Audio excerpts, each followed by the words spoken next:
We'll show you how to install Google Chrome on both Windows and Mac, so you can browse faster and more securely. Step 1.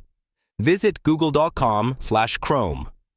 Open any browser, Edge, Safari, or Firefox, and go to google.com/Chrome.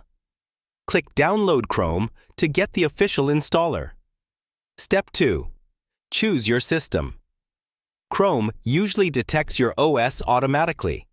If not, click Download for another platform and select Windows or Mac OS. Click Accept and Install to start the download. Step 3. Install Chrome. Open your Downloads folder. On Windows, double-click chromesetup.exe. On Mac, open Google Chrome DMG and drag Chrome into Applications. Launch Chrome once installation finishes. Step 4. Optional. Turn on Sync. Sign in with your Google account to sync bookmarks, passwords, extensions, and settings across all devices.